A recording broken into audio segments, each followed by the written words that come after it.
గోపాల్ గోపాల్ ఏరా చెట్టి, ఏంట్రా ఈ పని చేస్తున్నావు? నా తలరాతి తగలబడ్డది. కుదురు కాడికి పోవచ్చు కదరా. కూతురు దగ్గర పోతే బంగారంలా చూసుకుంటది, కానీ సమాజం ఏమనుకుంటదిరా?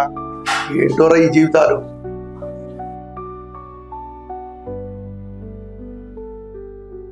వెళ్ళొస్తాను నేను. సరే అండి, జాగ్రత్తగా వెళ్ళిరండి. ఓకేనా? ఎప్పుడు దరిద్ర ముఖం పెట్టుకొని ఎదురే ఉంటారా? వీళ్ళెప్పుడు ఇంతేనండి, అపశకనం పిల్లుల్లాగా ఎదురు పడుతూనే ఉంటారు. అందుకే ఓల్డ్ ఏజ్ హోమ్ లో వెయ్యమని మీకు చెప్పాను. మీరు నా మాట వింటే కదా. నువ్వు చెప్పింది కరెక్టే రాణి, ఇది ఆలోచించాల్సింది. మర్యాదగా మీరు ఇక్కడి నుంచి వెళ్ళిపోండి. మీ దరిద్ర మొహాలు చూడాలంటే చిరాకేస్తుంది.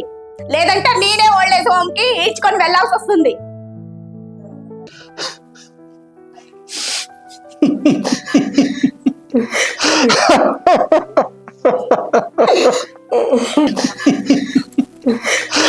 అమ్మా, నాన్న, ఏంటి పరిస్థితి?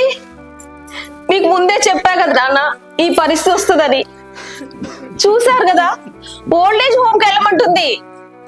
మీరు ఓల్డ్ ఏజ్ హోమ్కి వెళ్ళడానికైనా సిద్ధమయ్యారు, కానీ కన్న కూతుర్ని నా దగ్గరికి రావడానికి మాత్రం ఆలోచిస్తున్నారా? సమాజం ఏమనుకుంటుందనే కదా మీ బాధ. ఎక్కడుందమ్మా కన్న తల్లిదండ్రులు అబ్బాయి దగ్గరే, కొడుకు దగ్గరే ఉండాలి, కూతురు దగ్గర ఉండకూడదు అని? ఏ ఆ రాజ్యాంగంలో కూడా లేదమ్మా ఇలా. సమాజం కోసం మీ ప్రాణాల మీద తెచ్చుకుంటారా? లేదమ్మా, ఇది కరెక్ట్ కాదు. మీరు సమాజం కోసం కాదమ్మా, మీకోసం మీరు బ్రతకండి. నానా, అమ్మా, రండి వెళ్దాం. చూడరాని, నీకు ఇలాంటి తల్లిదండ్రులు ఉన్నారు. వాళ్ళకి రేపు ఇలాంటి పరిస్థితి వస్తే ఎలా ఉంటుందో ఆలోచించు. నేను ఇప్పుడు వాళ్ళిద్దరిని తీసుకెళ్తున్నా. నా భర్త రానిస్తాడు, కానీ నీ భర్త తల్లిదండ్రులనే వద్దన్నాడు. నీ తల్లిదండ్రులు రానిస్తాడా? ఆలోచించు. రండమ్మా, నాన్న రండి. తల్లిదండ్రులు చాలామంది ఇలానే మూర్ఖత్వంతో ప్రవర్తించి వారి ప్రాణాలు పణంగా పెడుతున్నారు.